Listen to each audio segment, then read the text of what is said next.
Assalamualaikum warahmatullahi wabarakatuh. Kali ini kita akan membahas mengenai wave dispersion atau dispersi gelombang. Jadi seperti biasa, sebelum kita masuk ke pembahasan intinya, yaitu pembahasan mengenai dispersi gelombang, kita akan mengingat beberapa hal. Jadi target kita adalah memahami mengenai dispersi gelombang. Nah, ini ada hal-hal yang perlu kita ingat, yaitu pertama, kita akan menggunakan fungsi gelombang selaras datar kompleks. Ya, di sini dinyatakan dalam persamaan 1 ft tilde, ya, vektor ft tilde ini, yaitu vektor a tilde kalikan e pangkat i vektor k dot vektor r min omega t. A tilde, vektor a tilde adalah vektor a ditambah i vektor b.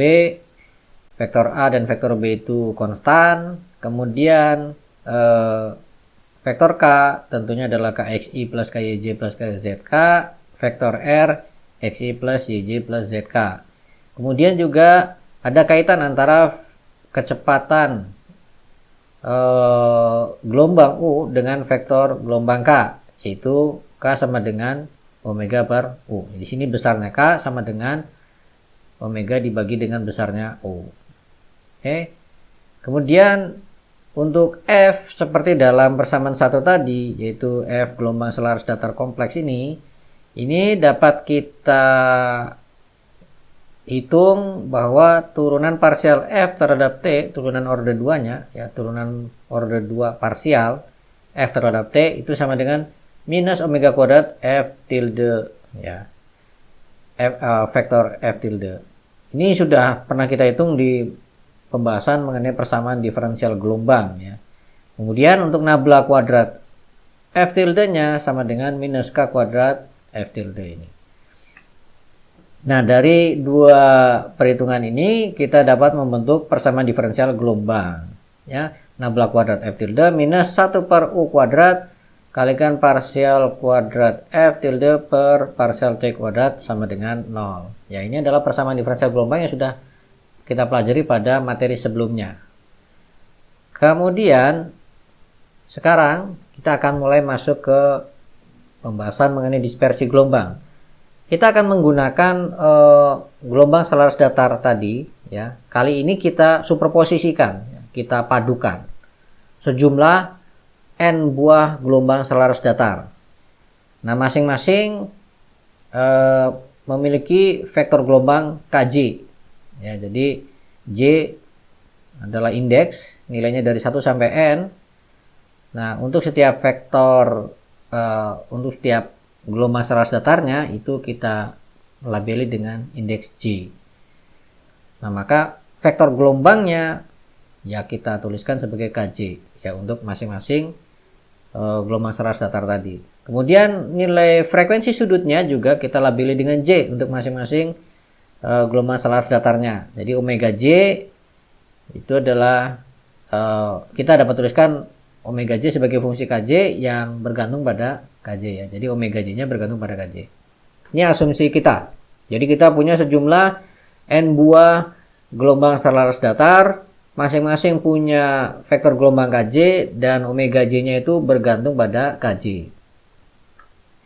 Kalau kita superposisikan, kita padukan, ya berarti maksudnya kita jumlahkan seperti ini, ya. Sebenarnya untuk lebih umum lagi, ya, kita kalikan untuk masing-masing f tilde j ini dengan suatu konstanta.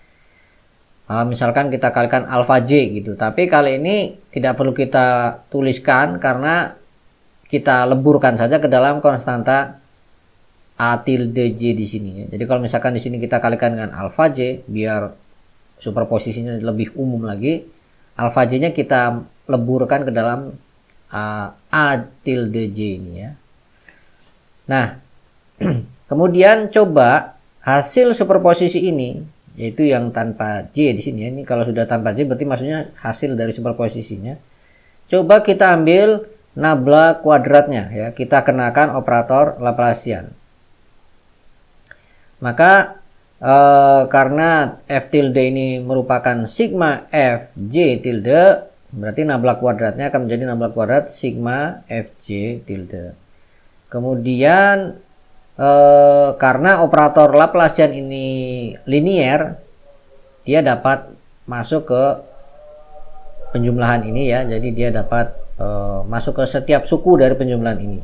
Maka kita dapatkan di sini sama dengan sigma nabla kuadrat Fj. Yang tadinya ini adalah nabla kuadrat untuk seluruh hasil penjumlahan ini, sekarang bisa dituliskan sebagai jumlahan dari masing-masing nabla kuadrat Fj.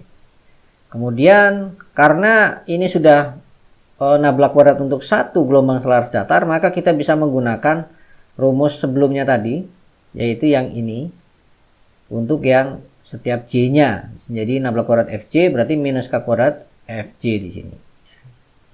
Kita balik. Ya, di sini kita bisa tuliskan berarti K kuadrat J minus K kuadrat J F tilde J. Oke.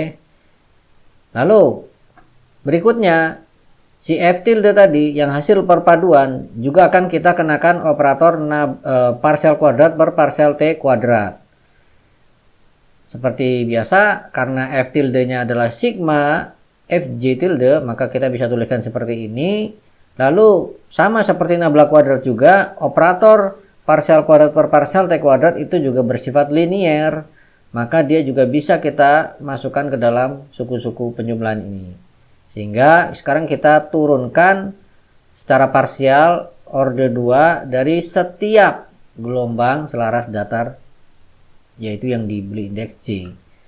Nah, kita akan gunakan lagi apa yang sudah kita tulis sebelumnya, yaitu di persamaan 4 ini ya, untuk bagian mengingat kembalinya tadi ya. Kita gunakan yang persamaan 4 sekarang, nabla kuadrat Fj per parsial kuadrat Fj per parsial T kuadrat sama dengan tentunya minus omega kuadrat Fj tilde. Oke, kita kembali ke sini. Kita punya sekarang di sini berarti yang yang parsial kuadrat Fj ini per parsial T kuadrat ini sama dengan di sini adalah omega J kuadrat Fj tilde. Nah, kita sudah punya ya turunan parsial order 2T dari F tilde dan juga nabla kuadrat ini ya, nabla kuadrat F tilde ini. Tinggal kita gabungkan saja dengan tapi tentunya yang parsial kuadrat per parsial T kuadrat ini kita kalikan dulu dengan seper U kuadrat. Ya, kita kalikan dengan seper U kuadrat. Lalu ini untuk mengurangkan dari nabla kuadrat F tilde yang tadi sudah kita dapatkan. Jadi ini sama dengan yang sebelah sini, sesuai hasil perhitungan kita sebelumnya tadi di persamaan 8 ya berarti. Lalu yang ini 1 per U kuadrat. Ya, kemudian ini sigma omega J kuadrat Fj tilde ini adalah yang ini ya.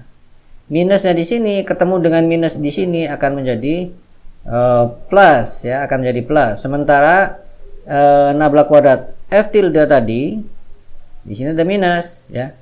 Maka di sini akan muncul minus. Jadi minus ini miliknya suku pertama ini, sementara ini plus miliknya suku kedua.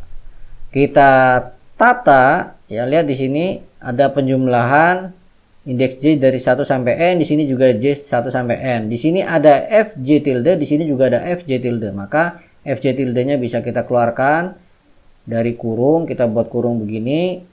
Lalu yang positif kita taruh di depan. Positifnya tentunya adalah yang ini ya. Ini karena ini konstanta ya. Jadi tadi kita asumsikan kita kalikan dengan 1 per U kuadrat dengan U itu adalah suatu konstanta. Maka karena dia konstanta bisa kita taruh ke dalam penjumlahan sehingga menjadi pembaginya dari omega J ini, omega J kuadrat. Nah, lalu kita bisa tuliskan jadi omega J kuadrat per U kuadrat minus di sini tadi ada KJ kuadrat. Ya, tidak sulit ya seharusnya untuk melihat ini. Kemudian sekarang yang perlu saya tekankan kembali tadi, ini mendadak tadi dari hasil perhitungan ini yang 9 ini kita kalikan dengan 1 per U kuadrat ya. Kita kalikan dengan 1 per U kuadrat. U di sini apa? Ya pokoknya suatu konstanta aja lah. Tidak kita maknai apapun dulu ya. Kita cuma bermain matematika dulu. U itu adalah suatu konstanta dulu. Makanya tadi karena dia konstanta bisa kita masukkan ke dalam sigma ini ya, dalam sigma ini. Sehingga bisa menjadi pembagi di sini. Nah, sekarang coba kita lihat konsekuensinya. Kalau ya begini, kelajuan masing-masing gelombang penyusun superposisi tentunya adalah seperti tadi di depan tentunya kita sudah tuliskan ini ya. Untuk kelajuan U berarti adalah omega per K untuk setiap gelombang selaras datarnya. Maka kalau pada kasus kita ini kita punya sejumlah N gelombang selaras datar yang dipadukan, masing-masing gelombang selaras datar tadi itu tentunya bisa kita hitung kelajuannya, yaitu pakai rumus tadi itu UJ sama dengan omega J per KJ. Nah, sekarang kalau setiap UJ, jadi kan kita punya sekian banyak UJ itu dari J1 sampai N. Kalau semua UJ, jadi U1, U2 sampai UN itu nilainya sama, yaitu sama dengan U. Ya, kalau itu sama dengan U, maka kita lihat ke sini, ke persamaan ini, tentunya akan membuat sisi kanan ini akan sama dengan 0. Ya, kalau setiap UJ itu nilainya sama, gitu ya. Kalau setiap UJ itu nilainya sama, maka akan kita dapatkan di sini sama dengan 0. Karena apa? Nanti kita kan bisa tulis begini, ya. UJ sama dengan omega J per KJ, atau omega J itu sama dengan UJ kalikan KJ ya. Omega J sama dengan UJ kalikan KJ. Kalau kita kembalikan di sini, omega J sama dengan UJ kalikan KJ, berarti omega J kuadrat sama dengan UJ kuadrat kalikan KJ kuadrat. Di atas ada UJ kuadrat, di bawah U sama dengan UJ. Ya kan?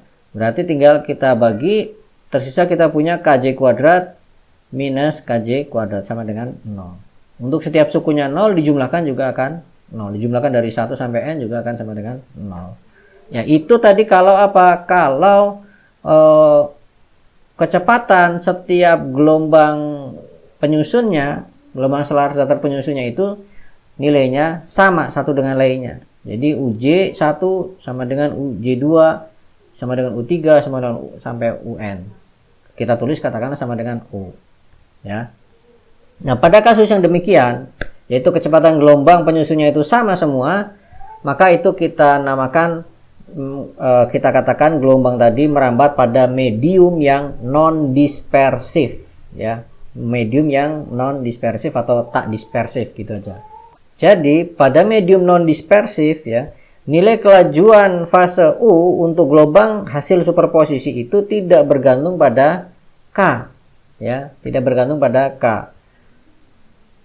Atau dengan kata lain, karena K itu ada kaitannya dengan lambda, ya, maka pada medium yang non dispersif kelajuan fase itu tidak bergantung pada panjang gelombang si gelombang penyusunnya tadi, ya, gitu. Kemudian untuk medium dispersif berarti sebaliknya, yaitu apa? Kelajuan fase itu bergantung pada lambda, ya, itu pada medium yang dispersif. Jadi ada suatu J, minimalnya ada satu J yang akan membuat tidak berlakunya omega J dibagi KJ sama dengan U, gitu ya. Ada satu saja J di antara gelombang penyusunnya tadi yang kelajuan fasenya tidak sama dengan U. Oke. Maka mediumnya akan kita katakan medium yang dispersif. Nah, konsekuensinya apa sih kalau medium dispersif, yaitu yang tadi kelajuan fasenya itu tidak sama dengan U tadi, atau tidak sama satu dengan lainnya, maka konsekuensinya tentunya berdasarkan persamaan ini kita tidak akan mendapatkan suku ini bernilai 0 untuk semua J-nya. Ya kan? Tadi kan konsekuensi kalau UJ itu sama satu dengan lain, maka setiap suku di sini akan bernilai 0, ya. Sehingga kalau bernilai 0 di sini nanti akan kita tuliskan sama dengan 0. Artinya apa? Berlaku persamaan diferensial gelombang seperti yang kita pernah pelajari dulu. Nah, pada video sebelumnya maksudnya, ya. Nah, kalau sebaliknya, yaitu pada medium yang dispersif, di sini tidak harus kita dapatkan sama dengan 0 untuk setiap sukunya. Jadi bisa jadi ada satu suku yang tidak 0 begitu. Maka konsekuensinya juga tidak akan bisa kita tulis di sini sama dengan 0. Ya, kalau tidak bisa ditulis sama dengan 0 berarti tidak berlaku persamaan diferensial gelombang yang sudah kita bahas sebelumnya. Ya, jadi di sini persamaan diferensial gelombang tadi kan sudah kita tuliskan di persamaan 6 ya. Nih. Kalau mediumnya itu non dispersif, maka berlaku persamaan diferensial gelombang ini. Sementara kalau mediumnya dispersif, maka persamaan gelombang ini tidak berlaku. Nah, kalau tidak berlaku lantas terus kita harus pakai persamaan diferensial yang mana? Kan gitu ya. Ya, itu nanti akan menjadi pembahasan tersendiri pada kasus-kasus tertentu tentunya ya. Itu tidak bisa kita bentuk suatu persamaan diferensial gelombang tertentu yang berlaku untuk semua medium yang dispersif. Enggak, tergantung mediumnya nanti, tergantung kasusnya. Ya, tapi satu hal yang bisa kita pelajari dari pembahasan sampai di sini tadi, bahwa ada medium yang dispersif, yaitu di mana di situ kalau ada superposisi gelombang yang kita bahas tadi gelombang selaras datar ya, maka kelajuan dari kelajuan fase dari setiap gelombang penyusunnya untuk medium yang tak dispersif itu kelajuannya akan sama satu dengan lainnya. Sementara kalau mediumnya dispersif maka kelajuannya akan berbeda. Dalam matematikanya berarti pada medium yang tak dispersif tadi kita dapatkan bahwa UJ itu tidak bergantung kelajuan fasenya itu tidak bergantung pada KJ gitu ya. Kelajuan fasenya tidak bergantung pada KJ, sementara pada medium yang dispersif kelajuan fasenya bergantung pada KJ atau bergantung pada panjang gelombang. Oke. Itu dia. Nah, fenomena yang biasa kita amati apa sih fenomena dispersi gelombang dalam kehidupan sehari-hari? Ya, kalau di laboratorium misalkan kita punya kaca prisma, nah, percobaan seperti ini yaitu kita pancarkan sinar putih membentuk sudut tertentu dengan permukaan prismanya, maka nanti akan sinar putih tadi nanti akan tersebar ya, terserakan menjadi beberapa sinar dengan warna yang berbeda-beda. Masing-masing warna tentunya punya panjang gelombang sendiri-sendiri gitu. Nah, fenomena ini itu masuk dalam fenomena dispersi gelombang ya. Atau dispersi itu biasanya kalau diterjemahkan ke bahasa Indonesia bisa kita gunakan kata serakan ya. Terserak ya, tersebar gitu. Oke, ini satu contoh. Contoh kedua, ya fenomena pelangi biasa kita temukan sehari-hari ya kalau pas mungkin habis hujan atau kondisi tertentu lah ya. Gitu. Itu juga adalah fenomena dispersi gelombang gitu. Mediumnya ya medium di udara sana di langit sana begitu ya. Yang mungkin komposisinya sedemikian rupa sehingga akan menyebabkan terjadinya dispersi gelombang tadi. Oke, sekarang kita lanjutkan. Kita kembali ke gelombang hasil perpaduan ya. Tadi F tilde tadi. Di persamaan 7 ya. Kita tunjukkan lagi persamaannya. Ini dia. Kita kembali ke sini. Nah, pada gelombang hasil perpaduan ini kita akan dapatkan satu titik. Kita bisa dapatkan satu titik. Kita sebut titik P yang mana pada titik P itu nilai fase dari setiap gelombang penyusunnya nilainya adalah sama ya. Jadi pada titik P itu setiap gelombang penyusunnya nilai fasenya sama. Nah, sementara nilai fase kan adalah ya yang bagian E pangkat eksponensial ini ya. Kita kembalikan ke persamaan ini. Ini ya, bagian ini nih. Ini nilai fase ya. Kalau ditambah dengan fase awal ya tinggal plus Vj gitu ya. Plus Vj di dalam kurung ini. Jadi yang di I pangkat. Nah, setelahnya I, nah inilah fasenya kan. Nah, maka kalau dikatakan tadi kita akan dapatkan satu titik P yang dilalui oleh gelombang hasil perpaduan tadi, yang mana di situ nilai fasenya untuk setiap gelombang penyusunnya itu sama, maka berlaku persamaan 11 ini. Ini nilai fase Kj.Rp min omega T, kita tambahkan dengan, biar lebih umum lagi ya, kita tambahkan dengan fase awal untuk setiap gelombang penyusunnya tadi. Nah, nilainya tadi dikatakan sama untuk setiap C-nya ya, berarti ini akan sama dengan V, kita katakan begitu ya, untuk setiap C. Nah, Vj di sini sudah dijelaskan merupakan fase awal dari gelombang penyusun yang bilangan gelombangnya adalah Kj. Nah, lalu kalau di titik P itu nilai fasenya sama, maka perubahan fase terhadap K tentunya akan 0 di titik itu. Ya, karena mau dari Kj1 ke Kj2, karena kan fasenya sama, maka nilainya harus perubahannya harus 0 gitu ya. Sehingga kalau kita ambil perubahannya si fase V tadi di titik P tadi, perubahan terhadap K-nya delta V haruslah sama dengan 0.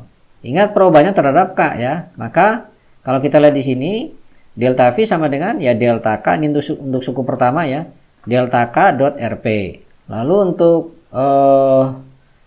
suku berikutnya yang omega T, omeganya kita bisa tuliskan sebagai delta omega per delta Kx kalikan delta Kx plus delta Ky kalikan delta omega per delta Ky plus delta Kz delta omega per delta Kz kalikan T ya.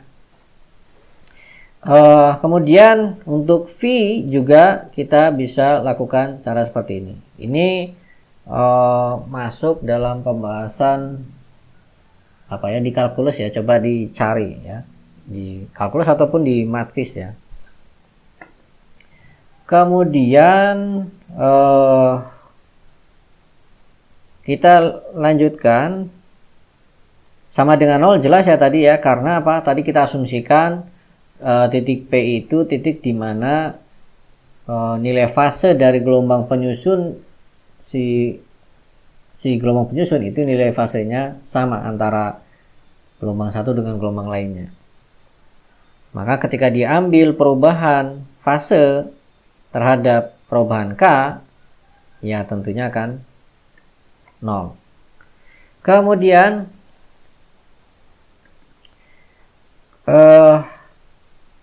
persamaan tadi, lihat di sini ada delta K ya, di sini ada delta K, kemudian di sini ada, coba kita lihat ya, ada delta K ya, delta K nya bisa kita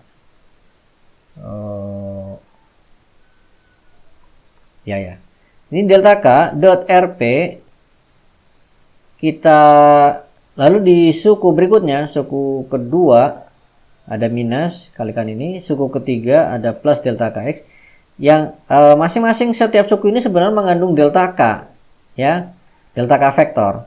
Yang suku pertama sudah jelas ada delta K vektor. Kemudian yang suku kedua bagaimana? Ini bisa kita tuliskan sebagai delta K vektor dikalikan dalam kurung delta omega per delta Kxi plus delta omega per delta Kyj plus delta omega per delta Kzk ya.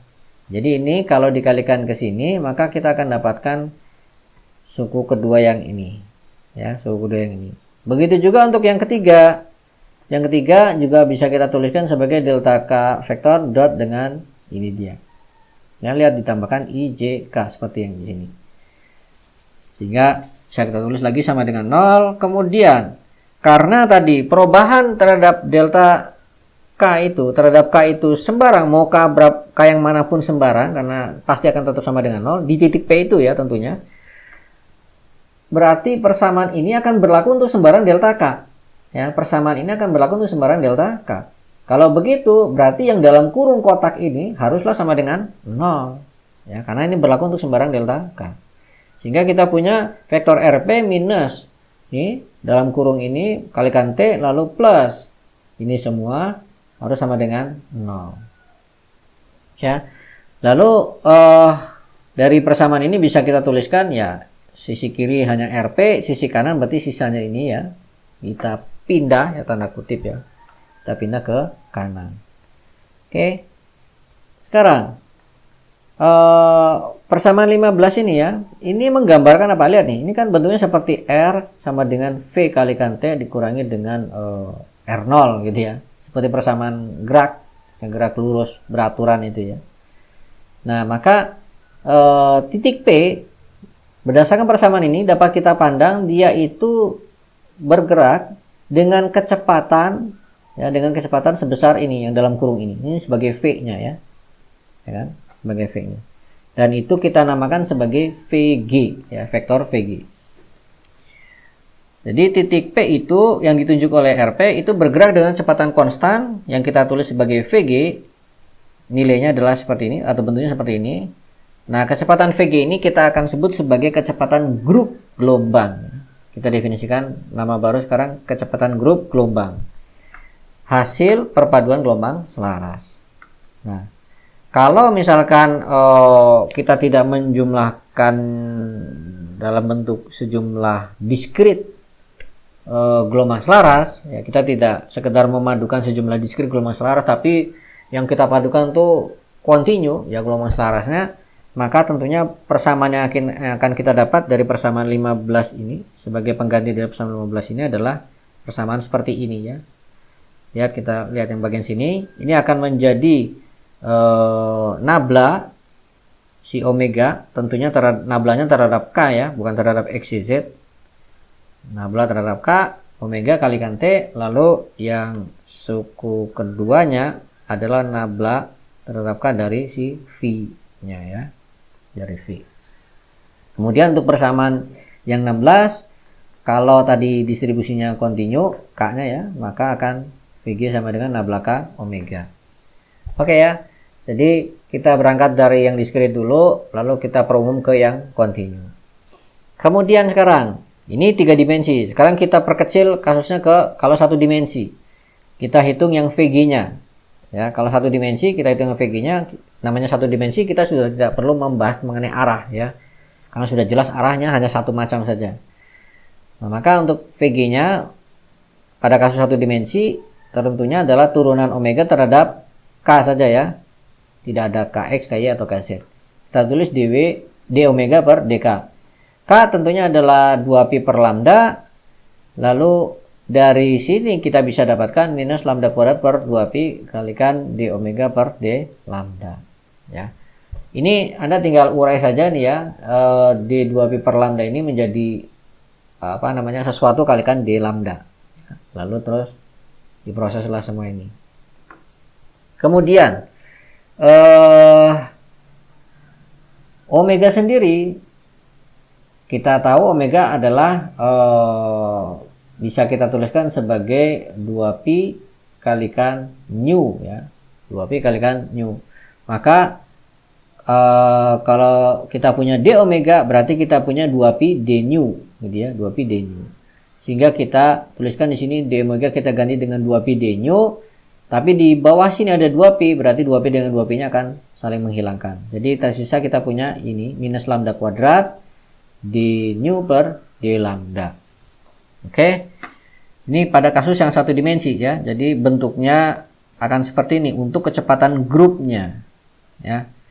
Kemudian kalau sekarang si mediumnya itu tidak dispersif, berarti kecepatan fasenya itu tidak bergantung pada panjang gelombang ya, berarti du per d lambdanya 0 ya. Du tidak bergantung pada lambda, berarti du per d lambda sama dengan 0. Maka kita akan dapatkan ya d nu per d lambdanya adalah sama dengan d nu adalah nu sendiri adalah u per lambda ya kan. Maka du per lambda per d lambda ya tentunya adalah minus u per lambda kuadrat ya. Karena u-nya tidak bergantung pada lambda. Jadi kalau kita turunkan ya ini nggak kena efek ya. Ini nggak kena efek, yang harus kita turunkan hanyalah yang seper lambdanya. Ya, seper lambda kita turunkan menjadi minus seper lambda kuadrat. Kalau begini berarti si VG-nya sekarang kita d nu per d lambda kita punya ini ya, pada medium yang tak dispersif ya. Maka ini kita substitusikan ke sini, kita punya berarti adalah VG-nya adalah minus lambda kuadrat ini dikalikan minus U per lambda kuadrat. Minus sama minus jadi plus, ada lambda kuadrat, di sini ada pembagi lambda kuadrat. Jadi 1 berarti VG sama dengan U. Nah, kita dapatkan seperti yang tadi kita bahas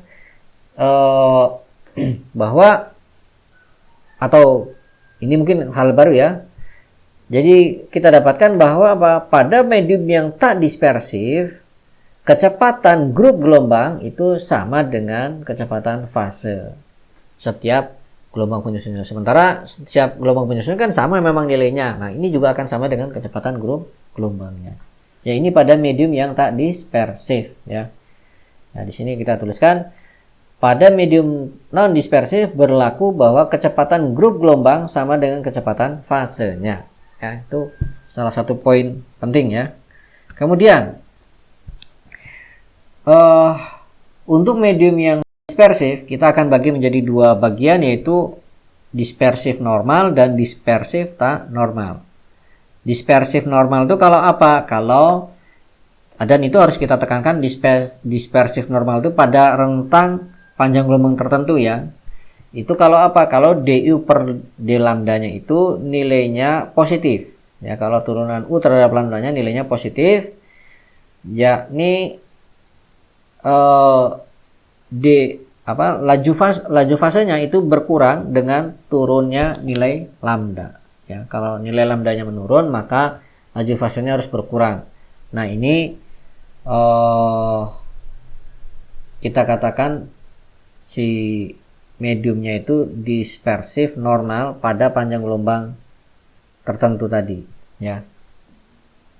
Jadi dikatakan dispersif normal tuh pada rentang panjang gelombang tertentu kalau berlaku du per d lambdanya positif, yaitu laju fasenya itu berkurang dengan turunnya nilai lambda atau bertambahnya frekuensi nu ya, frekuensi nu pada rentang panjang gelombang tersebut. Sementara dikatakan dispersif yang tak normal pada suatu rentang panjang gelombang itu kalau du per d lambdanya negatif, yaitu laju fasenya berkurang dengan naiknya nilai lambda ya, dengan naiknya nilai lambda. Oke ya.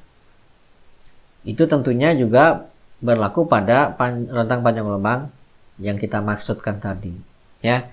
Jadi medium kita bagi menjadi dispersif, tak dispersif, lalu dispersif. Yang dispersif kita bisa bagi dua lagi menjadi dispersif normal dan tak dispersif, dan dispersif tak normal. Sekarang kita coba kembali lagi ke persamaan 19 ini ya. Persamaan 19 ini pada kasus satu dimensi. Sekarang tadi yang tak dispersif kan kita dapatkan VG-nya akan sama dengan U ya. Nah, bagaimana kalau yang dispersif? Di sini d nu per d lambdanya bukan ini lagi tentunya kan ya. Karena tadi kita dapatkan ini kan karena U-nya itu konstan gitu. Nah, sekarang bagaimana kalau yang dispersif? Untuk yang dispersif, maka ketika kita turunkan du per d lambda ini, ya kita akan dapatkan hasil turunannya seperti ini ya. Dalam kurung kotak ini ya. Ini seperti turunan U per V begitu ya. U aksen V min U V aksen dibagi dengan V kuadrat. Nah, V-nya dalam hal ini adalah lambda, berarti nanti ada pembagi dengan per V kuadrat. Karena V kuadratnya adalah ini ya, per lambda kuadrat. Lalu ini adalah U-nya U aksen V ya. U aksen turunannya ini terhadap lambda ya, du per d lambda. V-nya adalah lambda minus U V aksen. U-nya adalah U ini sendiri. Lalu d lambda per d lambda ya berarti 1. Gitu ya. Kemudian seper lambda kuadrat bisa kita kalikan dengan yang di luar ini menjadi minus 1. Lalu kita taruh yang positif di depan. Karena di minus 1 kalikan minus U jadi plus U. Oke. Jadi plus U. Kemudian untuk yang minus 1 kalikan lambda du per d lambda kita taruh di belakang. Ya. Jadi untuk yang medium dispersif kita dapatkan kecepatan grupnya sama dengan U min lambda du per d lambda. Sini U sendiri nilainya bergantung pada lambda loh ya, gitu. Nah, sampai di sini kita sudah dapatkan bentuk kecepatan gelombang baik untuk yang medium dispersif maupun yang tak dispersif. Kalau yang tak dispersif, kecepatan gelombangnya sama dengan kecepatan fase. Nah, lalu hubungan antara omega dengan K, ya, itulah yang kita kenal sebagai relasi dispersi. Ya, hubungan antara omega dengan K itu yang dikenal sebagai relasi dispersi. Kita kembalikan ke sini dulu ya. VG tadi kan kita perolehnya dari apa? VG tadi kan kita peroleh dari kalau satu dimensi d omega per dk, ya. Maka hubungan antara omega dengan K inilah yang menentukan, kalau kita hitung ya nanti, kita akan dapat menentukan ini lagi ada di medium yang dispersif atau non dispersif, kan gitu kan. Maka sekarang kita kembali sini. Kalau medium yang tadi dispersif, jelas omega itu sama dengan K kalikan U. Karena apa? Kalau d omega per dk, ya kita dapatkan sama dengan U. Itu U-nya adalah konstanta tentunya di sini maksudnya ya. Gitu. Nah, pada kasus lain ya, contoh seperti gelombang di air dalam, omeganya sama dengan akar G kalikan K. G-nya adalah tetapan gravitasi. Kecepatan grupnya bagaimana? Ya tinggal turunkan saja di omega per dk. Gitu. Kemudian gelombang pada tali ideal, omega sama dengan K kalikan akar T per mu. Itu. T-nya adalah tegangan, mu adalah rapat massa. Lalu kecepatan grupnya bagaimana? Ya tinggal omega dibagi di d omega per dk saja gitu. Gelombang tali tak ideal, omega kuadrat sama dengan T per mu kalikan K kuadrat plus alfa K pangkat 4. T-nya tegangan, mu-nya rapat massa, alfa tegangan bergantung pada tali. Ya. Jadi ini contoh-contoh tadi saya katakan pada pembahasan yang tak dispersif, pada pembahasan medium dispersif itu perumusannya bergantung pada kasus ya. Bergantung pada kasus juga ditentukan dari ini tadi, dari relasi dispersinya. Nah, itu sehingga tidak bisa kita buat suatu persamaan yang berlaku untuk setiap medium yang dispersif, enggak gitu ya, harus spesifik nanti setiap kasus. Kadang orang menyatakan relasi dispersi cukup dengan persamaan ini atau kadang dengan bentuk grafik ya. Ini yang tadi omega sama dengan kalikan U, ini contoh kalau omega sama dengan akar G kalikan K ya, ini hubungan antara si omega dengan K ya, ini yang vertikal ini omega, yang horizontalnya K ya, semuanya begitu. Ini contoh yang tadi yang gelombang pada tali tak ideal tadi ya, yang keempat. Gitu ya. Nah, untuk lebih memberikan gambaran lagi terkait dengan kecepatan grup, kecepatan fase dari hasil perpaduan gelombang selaras, kita akan simulasikan dengan menggunakan Skilab, tapi dalam video yang terpisah dari video ini. Nanti linknya akan kita bagikan di deskripsi. Baik, untuk pembahasan dispersi gelombang saya cukupkan sampai di sini pembahasan teorinya ya. Nanti kita masuk ke pembahasan simulasinya. Terima kasih. Assalamualaikum warahmatullahi wabarakatuh.